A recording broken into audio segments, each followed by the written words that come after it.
This is one of the biggest things that helped me dramatically move efficiently through the macro and microeconomic conditions and also keep my wealth safe. We call it the risk ladder or the risk pyramid. The first thing I want you to notice is that insurance is at the bottom of the risk pyramid. Insurance is truly the foundation of the financial system. I own an actual insurance brokerage, and people often ask me, well, what if the insurance company collapses? There's never been an insurance company that's been bailed out, and every time someone brings it up, they bring up AIG. Well, during the 2006 to 2008 collapse, AIG's mortgage side collapsed, and you can't commingle funds. Your insurance side stayed intact. Insurance is the foundation of the monetary system, and to be historical, is the first annuity was done in the Roman days, okay? So I want you to think of insurance as the safest part, and I'll explain this, okay? So as you go up a risk ladder, the higher the percent, okay, the higher the percent of return, the higher the risk, pretty simply. That's why crypto is so volatile. The volatility is the vitality. Okay, I think Michael Saylor says that. The volatility is the vitality. If you know how to operate in crypto, I'll give you an example. I started buying XRP at 17 cents.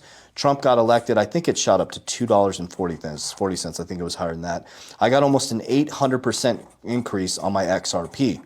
The volatility was my gift. What I did is I took profits on the way up.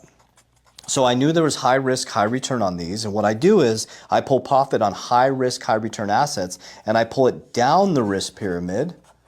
Okay, I take profits and I bring it down, and I bring it down into insurance, which is safe.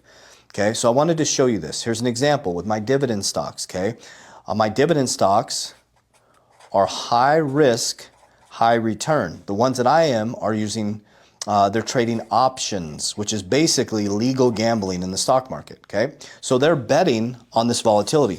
The more volatile it is, the better off they actually do. So these dividend stocks are getting large percentage of return, but the risk to my net asset value is high, okay? So what I do is when I get the dividend returns is I take the profits from dividends and I move it down into things like insurance, and I move it into other assets that are more stable, okay? So I just wanted to show you this. So anytime you see something in investing that has higher returns, very simply, it's going to be high risk.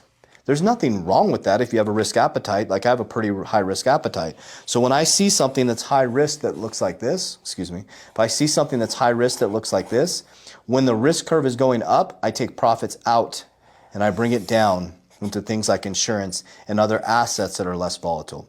So things like cryptocurrency, the AI stocks, they're moving up. I would say they're moving